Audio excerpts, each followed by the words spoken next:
Good afternoon, traders and investors. It's Will back with another one. Hope you guys had a very good day. Today was a bit of an uneventful day as we had sector rotation play out here. Technology with a slight red day. However, the rest of the market did make up for it. And we're also going to talk a little bit about crypto and the recent dump and then retrace up. So without further ado, guys, let's get into some charts.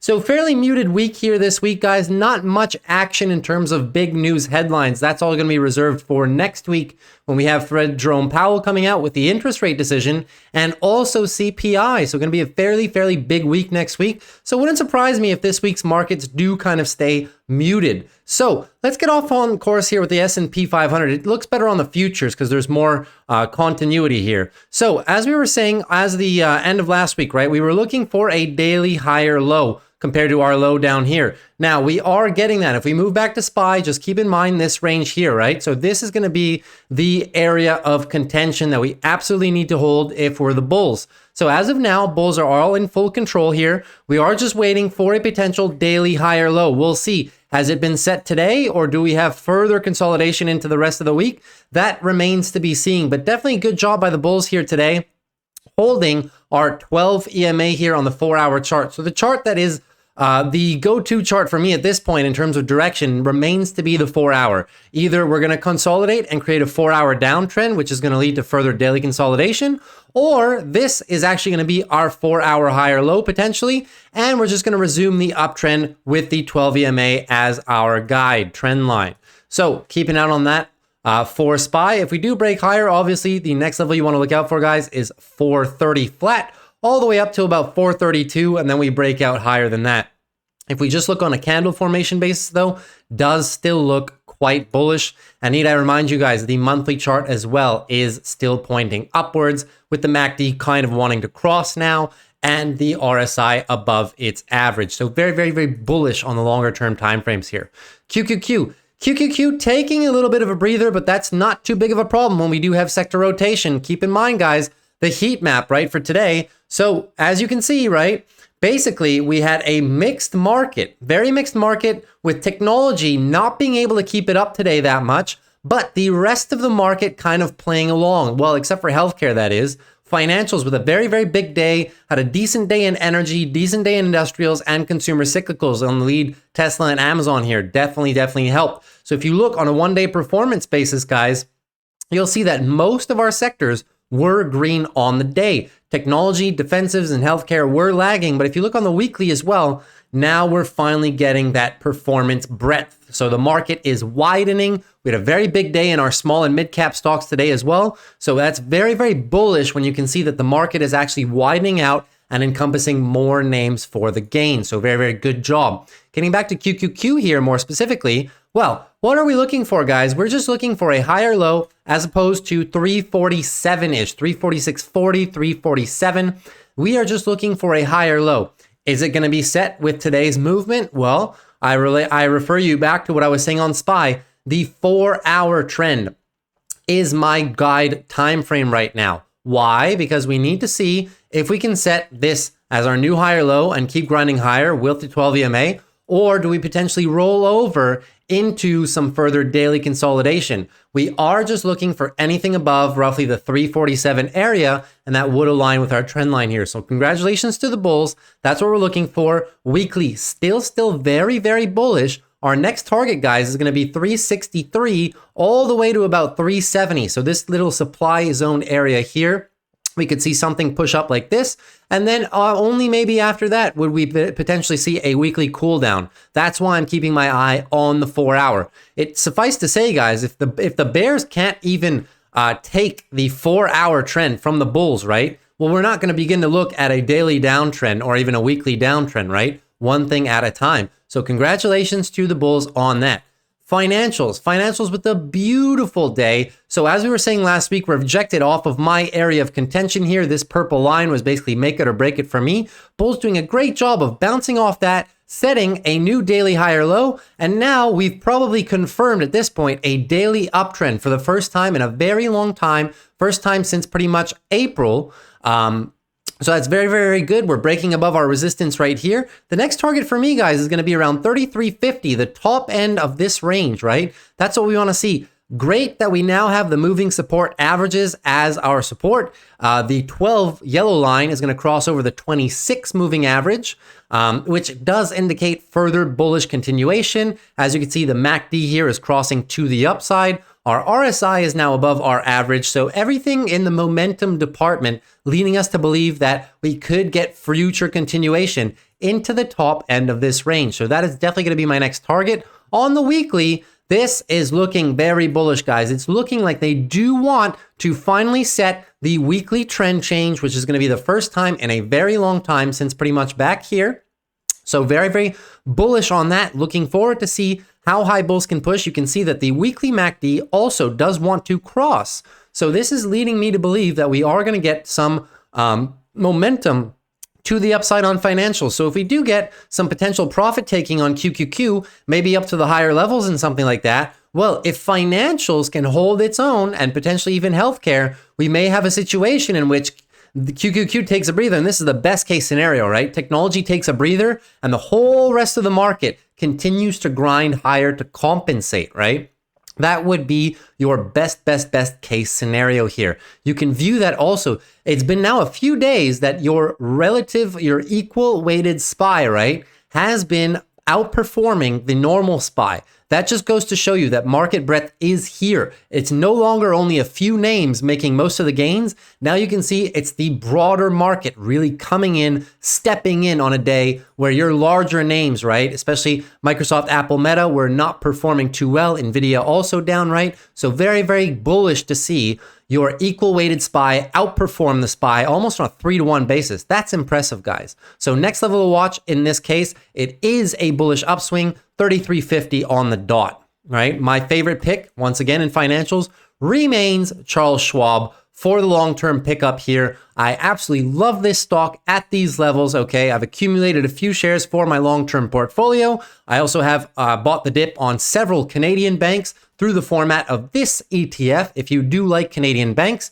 if you're Canadian or you're American or you're somewhere else in the world, but you just love how solid Canadian banks are and you love the dividend, this is how I play them, okay? It's called HCAL. In my opinion, the best Canadian bank ETF in the game currently. It's an ETF that runs about 1.25x leverage on its holdings, and it functions as a weighted ETF. So they are an actively managed ETF. What they do, they're exposed to the big 5 Canadian banks, but what they do more specifically is, well, not only do they complement themselves with options for leverage in the form of covered calls, but however, whenever a bank is underperforming the median of banks, so under the banking average, one of those 5 banks, it will go a heavier weight to the underperformers and will sell the higher performers, right? So in my opinion, this is the best performance-based ETF for Canadian banks.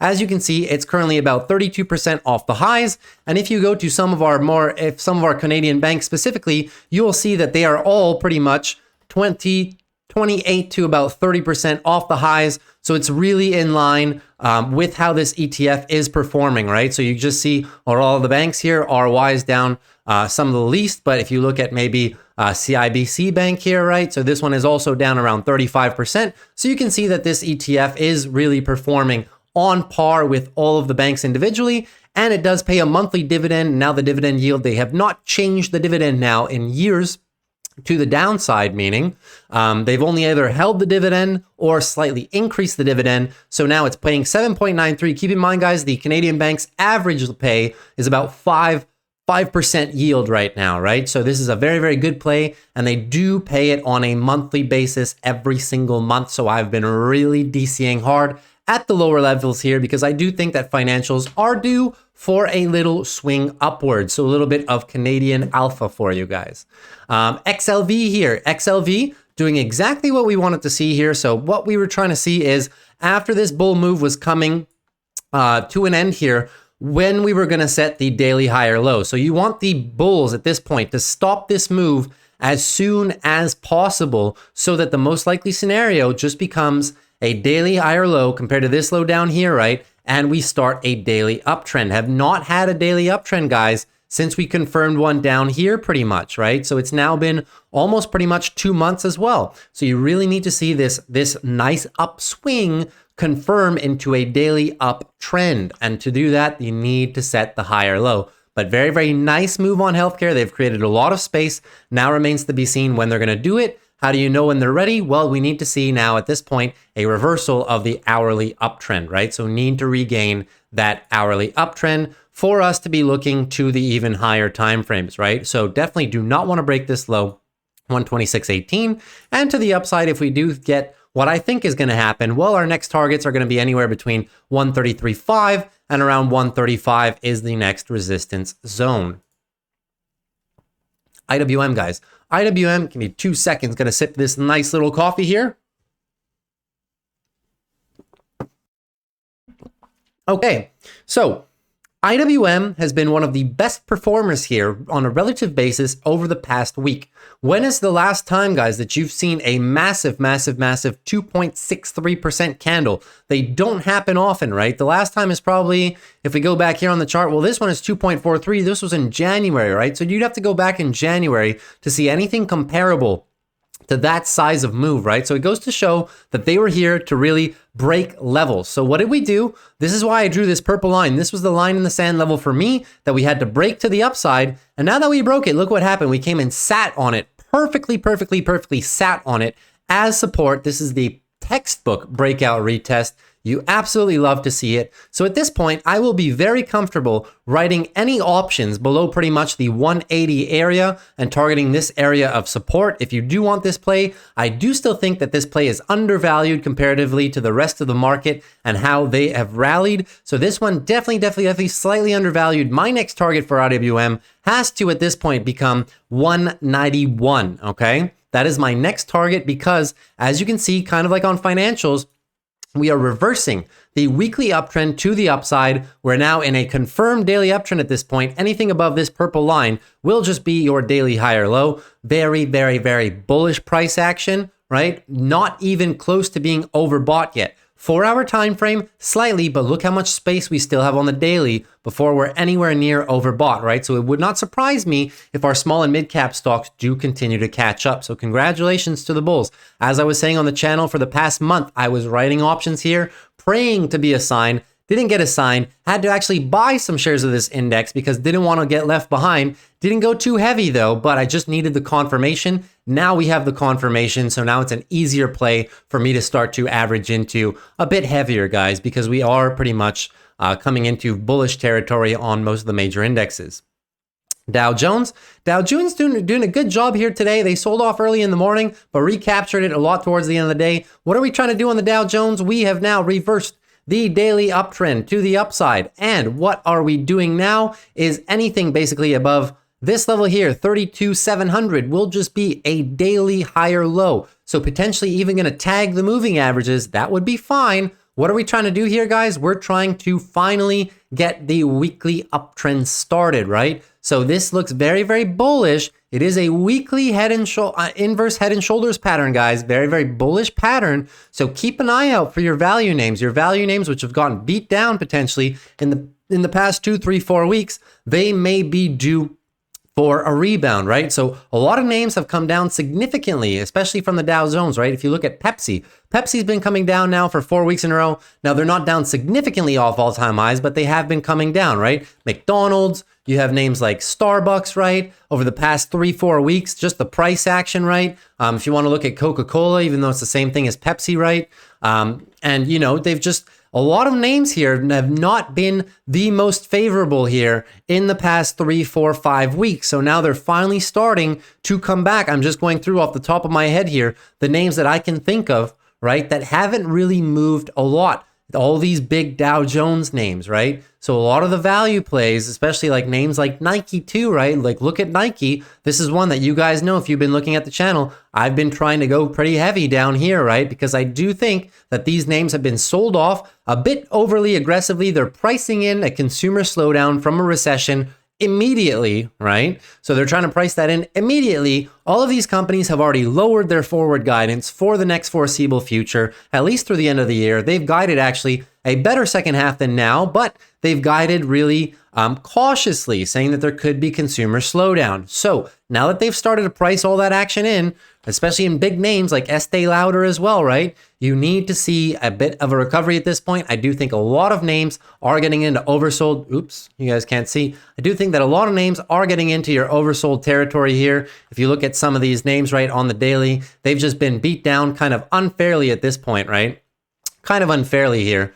So looking for a big retrace on that. And we're just looking on the Dow Jones to come back up here and potentially go near these highs, which would complete kind of the pattern and would get our daily, weekly uptrend severely into motion. So looking forward to that. Let's get into crypto. Bitcoin. So Bitcoin, guys. Now, what's happening with Bitcoin is they had some SEC news as usual, right? Another lawsuit. I don't know how many times they've sued Binance and Coinbase at this point, but it's been a couple over the past year, right? Probably at least 3 times off the top of my head that I can remember that they've been sued off of different allegations. So what's happened here today, guys, and yesterday has been very, very important in crypto. This is very, very, very bullish in my opinion. When you can see very negative macro news like this get bought back instantly today on the flip side, right? It creates a very big demand zone. So it lets you know that this was a liquidation break. It broke through, took everybody's stop losses who have been setting stops here pretty much over the past 3 months at this point, right? Tagged our 200 daily moving average, almost tagging it, right? Broke down into the 25,000 range. As you can see, tagged our 200 weekly moving average, the 26 moving average as well, right? Right near this support level. If I were to move this line up slightly, which was right at 25,000, you'll see that virtually we almost tagged it, right? So liquidation breaks, bit of stop hunting in my opinion. Now we've come all the way back up. So potentially, have we set a weekly bottom at this point? Well, remains to be seen, but that's what you would want to see, right? You'd want to see the bulls now create as much space as possible so that the next scenario could be a weekly uptrend formation on the daily at this point, daily engulfing, creating a demand zone like this. It would stand to argue that the next possible move is potentially going to be for a daily uptrend. It would be very, very heartbreaking for a lot of crypto investors to see this just get grinded back down, right? When you put in a big demand zone like this, guys, basically engulfing a massive move like that, down almost 5% yesterday, up 5% today, right? You really need to see the bulls follow through on this. I will be keeping an eye on the 4-hour time frame. What I need to see is I need the 4-hour bulls to set the 4-hour uptrend in motion and keep this bounce move alive so that potentially we can close the weekly as a weekly doji here with as much green on this head as we possibly can get for potential upside continuation. Ethereum doing the exact same thing, okay? Ethereum, the exact same thing, giving a bit of it back here on the top end. So what you want to see is you want to see today in about an hour, 45 minutes, you need to see this candle close relatively hard. So that's what I want to see. I want to see the weekly bulls also hold this 12 EMA here, weekly EMA, and, hold this level as much as they can, because on the daily time frame, I need to see bulls push above and finally create that daily uptrend that everybody's been waiting for since since pretty much back in early April, right? It's been now at this point 2 months, guys, 2 months of this down and sideways action, which is not too good for crypto investors because crypto investors like volatility. So bit of a bullish lean at this point. I do believe that this was an opportunity to buy. So this was a dip for buying. And I do think personally that the next crypto push, but after we break 28,000, we are heading back to 31,000 for potential move further to the upside. That's just what the chart tells me. We are also at the same time looking for the monthly higher low. It's very possible with that daily move down that the monthly higher low has potentially been set. Don't want to speak too soon. Still a lot of time left in the month, but it would not surprise me if that is the case because we are just looking at this point for a monthly higher low and continuation on crypto, especially if these broader markets continue on a bullish trend. So I'm going to go through some big tech names here and a few other of our popular names. So Apple yesterday with the event was kind of buy the rumor, sell the news, right? Buy the VR glasses and buy the AR glasses and sell the news. I personally like that product. I think it'll do very well for Apple. I think it's great for their ecosystem as well in terms of integration with a lot of different moving parts.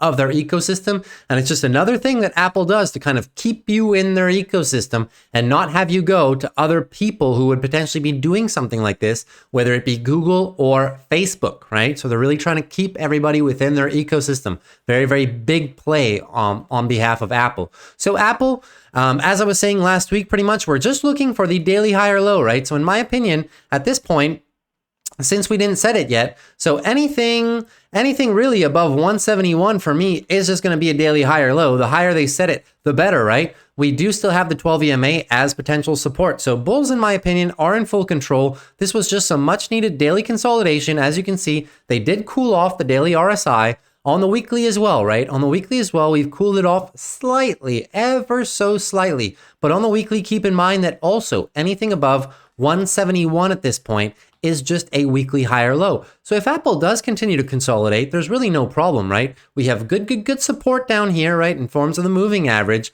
Our resistance now is the new all-time high because we broke all-time highs. So our new resistance is going to be yesterday's high at 185. This was kind of a big profit-taking candle, in my opinion, right? Has already dropped around from the top to bottom around 4%, which is a decent drop for Apple, right? So at this point, keep an eye, guys, on the 1 hour time frame. If you want to see the bulls come back to play here, you need to see them continue to reset the hourly uptrend in their favor if you want to see further upside. If not, we are going to be keeping an eye on daily consolidation here, moving down into the moving averages potentially, and just keep an eye. If that does continue to happen, just keep an eye on your weekly. Very simple. Keep an eye on your weekly, 171 as your weekly high or low, right? So just keep an eye on that level. Very important level. Amazon doing a great job, guys, here of keeping the gains, holding on to gains, which is what you want to see, because for a long time they were not able to hold on to much of anything, right? So Amazon on the weekly here getting a bit overextended now, but you guys know these names can stay extended a long time when they do decide to run. So Amazon at this point with a new 52-week high, which has pretty much been the case every week now for the past pretty much 6 weeks. Every week they've set a new high. Eventually, they will have to pull back. My resistance area now for Amazon remains anywhere between 130 all the way through 135. So this supply zone here could act as a potential area where we then set a weekly uptrend, potentially before resuming our course higher. Why? Monthly uptrend shows me more bullish continuation. On the daily, at this point on the daily, guys, anything above 123.08 is just going to be a daily high or low. So keep an eye on the daily chart, guys. We're expecting weekly consolidation, right? We don't know when it's going to come, but it will come when we start losing the pattern of the daily higher lows, right? So that is when you start to expect the weekly consolidation. But as of now, bulls are in full control of the weekly and of the daily time frame. So congratulations. Just keep an eye on your 130 area of resistance, which is pretty much going to be these guys right here, right? So just keep an eye out for that. Google doing a great job as well, grinding higher, right? This zone is my zone for Google. Anything above here, pretty much, in my opinion, is just going to be your daily high or low, right? So anything above, let's call it 122, 123 flat. I'll just put the line at 123 flat, slightly above my resistance line here, but it's more of a zone, right?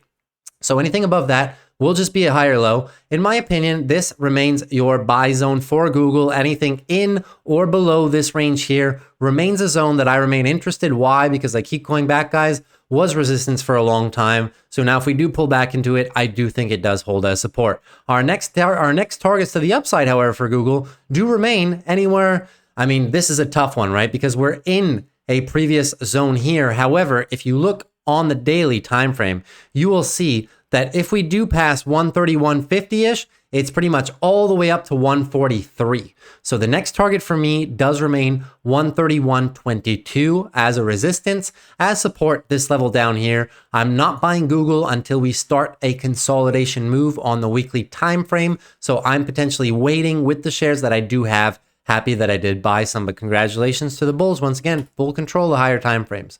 Microsoft, same thing, right? Microsoft, anything above 308 is just a weekly higher low. So much space, guys, if Microsoft does choose to consolidate, but keeping an eye on the daily time frame, we did set a higher weekly higher high again. So at this point now, anything above 325 is just going to be a daily higher low for the bulls.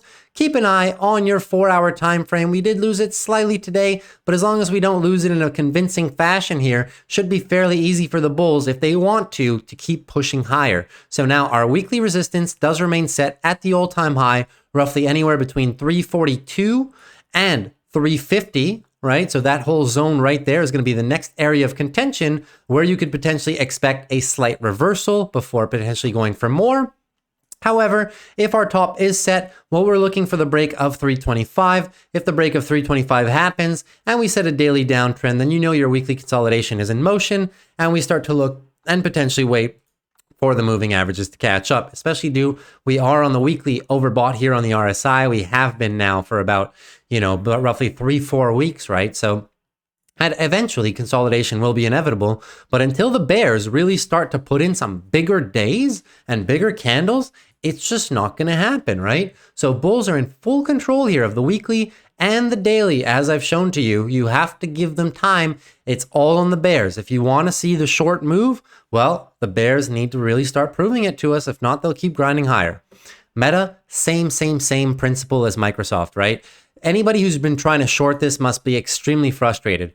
They'll say, oh, but the RSI has been so overbought. Yeah, well, guys, it's been grinding the higher levels now since April. If you would have tried to short this entire move, you would heavily be underwater by now. So at this point on the weekly time frame, right? On the weekly time frame, so much space, guys. Anything above 230, right, is a weekly higher low. So on the daily, what's happening now? We got an engulfing move on the daily today on Meta. So that could prove to be significant. If the bulls can't come back from this, well, we may just lose our series of daily highs and lows, right? Because we're right on it now. Meta would be the first of our big names to potentially lose the daily higher highs and higher lows. 269.50 is that level. If we do break below, we'll be looking for bears to confirm potentially a daily downtrend. If the daily downtrend does start to happen, well, what's going to happen? Right, is we're just going to consolidate here. Our next level of consolidation, sorry, that was the 4-hour, guys. I don't know why I was saying daily. Looking for the 4-hour bulls to lose the pattern, right? 4-hour downtrend turns into daily consolidation, right? Especially with these doji candles. Daily consolidation, tons of space. Anything above 259, just a daily higher low. Could get some nice support here with the moving averages. So tons of space on Meta on the weekly and the daily. It's up to the bears to do something. If not, we are going to continue to fill this gap all the way to our 300 next level. That's the level for me, psychological level, and also the level of the gap fill, right? So congratulations to our bulls on that as well. All right, so let's take a look here at NVIDIA, and then we're going to do a few more. So NVIDIA, what are bulls looking for here? At this point, we have a tightening range near the higher end of the move. Very, very good. Bulls don't want to lose 378.19, right? These guys right here don't want to lose it because that could set up the potential for a confirmed daily downtrend, right? So you don't want to do that. But on the weekly, so much space. Like there's literally so much space to set a weekly higher low, right? Anything above 282, right, is just a weekly higher low. Everybody knows we're extremely overbought. It could just be a matter of time. But don't forget, guys, we could also do nothing for several weeks on end, and this RSI would slowly trend down into normal territory, and we wouldn't really lose much price. So NVIDIA can do that. Doesn't mean that we're expecting a big downfall. So keep an eye out on your daily time frames. Very, very important. You want to see one thing's first. If you lose the daily time frame, then you're potentially looking for further weekly consolidation to the downside. If we don't lose the daily time frame in a significant fashion and we just tighten up here, well, it could be another few weeks before we actually potentially trend lower, or just cool off the RSI and continue pushing higher, right? So NVIDIA, very, very difficult chart to read, especially when you're in uncharted territory here. Not a buy for me personally due to just the price action and the valuation, but I understand if you're in it for the long term, why you're holding it, because it's proven to be an absolute monster of a stock. They're obviously growing their EPS tremendously this year and the next few years. They're growing their revenue streams as well, right? So very, very bullish for the long term on NVIDIA, to be quite frank with you. So congratulations, guys. Good job. Tesla.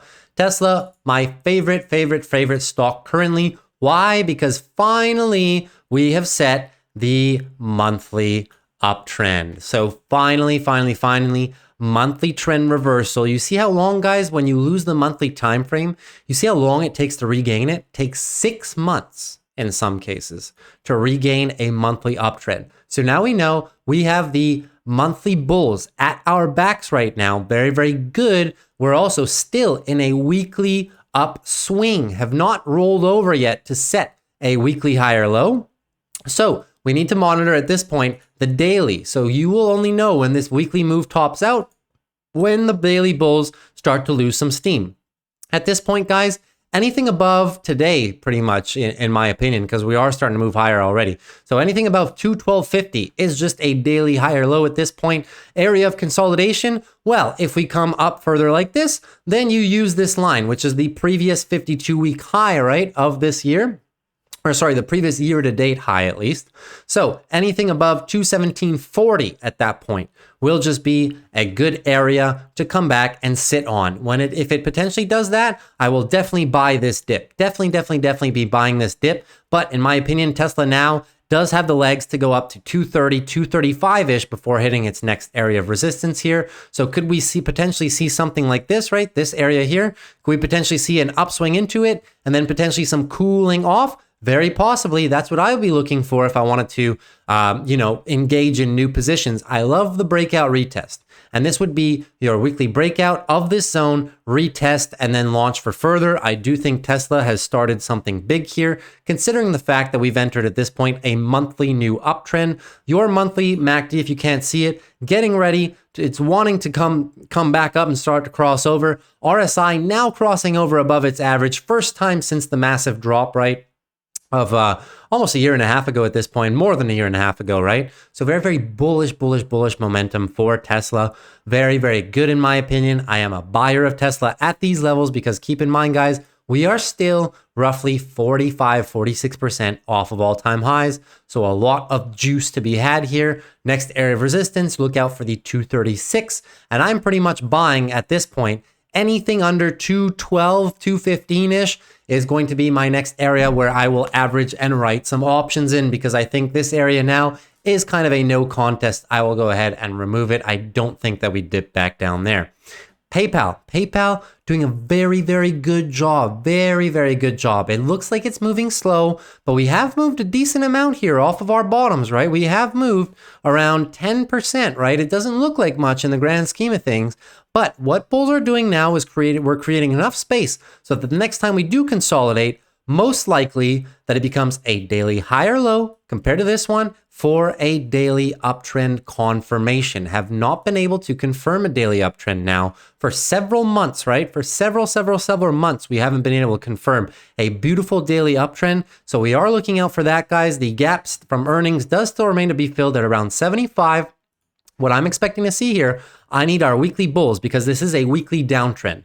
I need our weekly bulls to come as high as possible into this big move here, as high as possible, so that when we do consolidate, it has enough space to just put in a slight little bull flag here on the weekly and then shoot through and then create a weekly uptrend at this point. I would be devastated as a PayPal holder if we were to just set a weekly lower high, right, and just roll over to lower lows. It's possible, but what I'm expecting, if the broad market does continue to work in our favor here, is I'm expecting the bulls to regain as much of this as possible, come down and sit here, potentially cup and handle, and then boom through, right? That is my optimal best case scenario, but we're taking it one day at a time. Can't get too optimistic, right? Just got to trade what we see, not what we think is going to happen, right? So at this point, anything above 59 is a daily higher low. We're going to count on the bulls to first set a daily uptrend in motion before we can see when the weekly move is going to top out. All right. So hope you guys enjoyed the video today.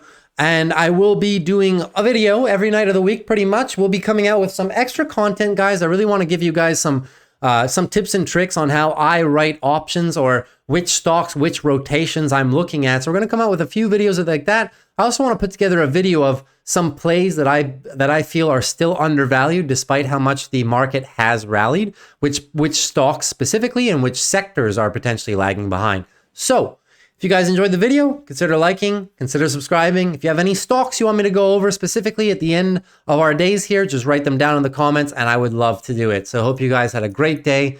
My name is Will once again, and I'll catch you tomorrow. Peace.